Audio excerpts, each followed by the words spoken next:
602번은 리플리와 프랭클린이에요. 이분은 규제가 경쟁과 보호로 갈라지잖아요.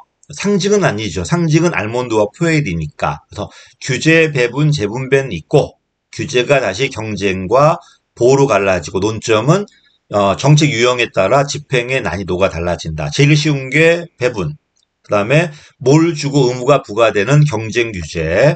그 다음에 의무만 부과되는 보호 규제. 그 다음에 재분배. 그래서 배경보호제라고 그래요. 배경보호제. 자, 이건 상징 때문에 틀렸네요. 틀렸습니다.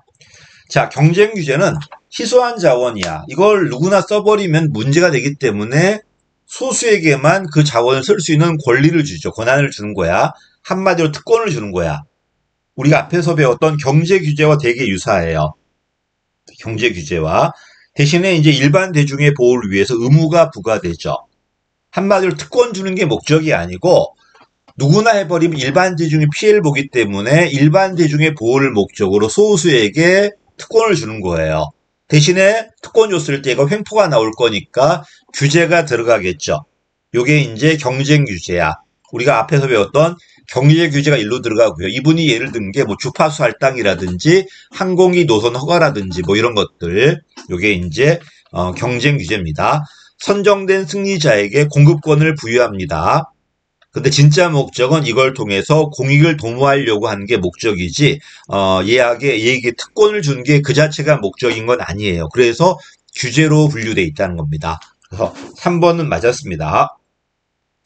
자, 경쟁 규제는 보다시피 사적 활동, 이건 틀렸죠. 특권을 주고 의무가 부과되는 게 경쟁 규제고, 보호 규제는 일반 국민들이나 기업에게 의무가 부과돼요. 왜? 이것 때문에 다른 사람 피해 보니까. 이거는 사회 규제라든지 독과점 규제 같은 것들.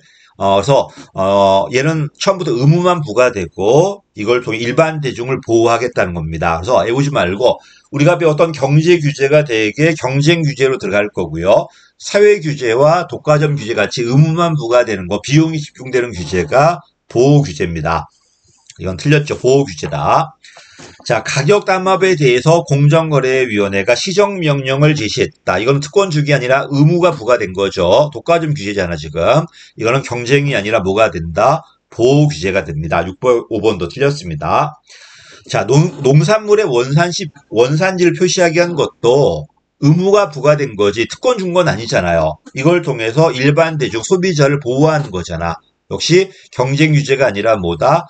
보호 규제입니다. 대부분의 규제가 보호 규제고 경쟁 규제의 예를 들 수 있는 게 뭐다? 항공기 노선 허가라든지 뭐 주파수 할당이라든지 뭐 몇 개 안 됩니다. 이분이 예를 든 게. 대부분은 보호 규제다. 넘어가겠습니다. 7번입니다. 뭐가 목적이다? 일반 대중이나 소비자를 보호하는 게 목적이다. 그치? 또 의무가 부과되니까 반발이 심할까 안 심할까? 심합니다.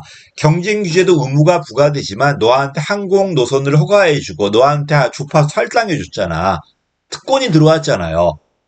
그치? 특권이 들어온 조건으로 의무가 부과되다 보니까 특권을 얻기 위해서 로비 활동하는 거지 반발하지는 않겠죠. 그치? 근데 보호규제는 그렇지 않습니다. 처음부터 일반 대중을 위해서 의무만 부과되다 보니까 반발이 심할 수밖에 없죠. 그치? 그래서 경쟁 규제는 편익이 집중되고 있는 거고, 보호 규제는 의무가 집중되고 있는 거야, 이렇게. 자, 그래서 보호 규제는 소비자나 일반 대중을 보호하기 위해서 특정 집단을 규제하다 보니까 비용이 집중이죠. 반발이 심하고 갈등 가능성이 높다. 맞는 말이죠. 7번은요. 자, 8번입니다. 주파수 할당과 항공 노선 허가는 이거는 경쟁 규제입니다. 한정된 자원이니까 누구나 쓰게 하면은 오히려 손해란 말이에요. 이러니까 소수에게 특권 주고 가격을 낮추게 한다든지 그렇게 해야 되겠지, 이제. 이거는, 맞았습니다. 보호규제니까요. 그 다음에, 보호규제 아니, 이거 경쟁규제야. 틀렸지, 이거는. 주파수 할당과 항공 노선 허가는 경쟁규제입니다. 뭔 소리 하는 거야, 지금. 9번입니다. 마찬가지야. 종합 편성 채널 운영권을 부여했다. 이게 바로 주파수 할당이에요. 자, 그 대신에 이를 확보한 방송사에 대해 규제가 들어가는 건 경쟁 규제입니다. 소수에게 운영권을 부여하고 일반 대중을 위한 규제가 들어간다는 것은 경쟁 규제입니다. 69번은 틀렸네요. 609번은 틀렸네요. 자, 알몬드 포에는 뭐가 빠진다? 재분배가 빠져요. 재분배는 배분의 그냥 효과일 뿐이야. 누구나 수혜를 받다면 배분이고, 특히 못 가진 자 계급만 수혜를 받다면은 이거는 재분배라는 겁니다. 효과로 처리해버리고 대신에 뭐가 들어온다? 상징과 추출이 들어옵니다. 알상추라고 그래요. 아몬드 상추 저렇게 말하는데 어쨌든 재분배가 틀렸죠. 분배, 규제, 재분배, 자율규제는 솔리스벨이네요. 이건 틀렸습니다. 610번 틀렸고요. 자, 상징 정책은 애국가라든지 국경일이라든지 월드컵 개최라든지 국민의 자긍심이나 이런 일체감, 통합성을 높이는 겁니다. 자, 그럼 이 정책은요, 집행이 별 필요 없고 다른 정책의 반발을 무마시키기 위해서 하는 게 바로 상징 정책입니다. 됐지? 국민 전체 자긍심을 높인다, 일체감, 통일성을 높인다, 애국가, 국경일, 조형물 이런 것들 상징은 맞습니다. 틀리지 않았습니다. 자, 부실기업의 구조조정은 규제입니다. 왜? 나는 기업을 운영하고 싶어요. 근데 기업 운영을 못하게 막아버렸죠. 규제야 이게. 노령연금을 이걸 재분배로 그 배분 정책으로 보는데요. 저는 재분배입니다. 노령연금은요. 다른 교재는 재분배로 들어와 있더라고요. 상징은 100% 아닙니다. 노령연금은 어쨌든 노인만 받잖아 지금. 노인만 받는 거고 누구나 받을 수 있는 건 아니고요. 또 노인은 일반 그 젊은 친구들보다 소득이 없다 보니까 젊은 친구들이 낸 소득을 노령연금으로 주는 거잖아. 그러니까 이거는 재분배로 봐야 돼요. 이걸 배분으로 봐버리면은 그러면 배분 정책은 예를 찾기 어렵습니다. 그래서 공적 부조 같은 것들 이런 것들은 전부 다 재분배로 봐야 될 겁니다. 저는 그래 노령연금 제도는 재분배로 봐요. 자, 그 다음 여기까지가 이제 정책 유용론이다. 그 다음에 이제 어렵게 빠지는 네트워크 이론이에요. 네트워크 이론은 이런 뭐냐면은, 역시 다원주의, 엘리트주의, 조합주의에 대한 반발이야.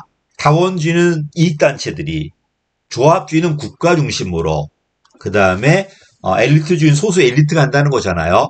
환경이 복잡하니까 소수가 못합니다. 분야별로 다 달라요. 그치? 분야별로. 이러니까 다원주의 면인데, 근데 이런 분야별로 다 다르지만 어떤 건 좀 단단한 네트워크가 있고, 어떤 건 좀 느슨한 네트워크가 있어요. 제일 단단한 게 하위 정부고요.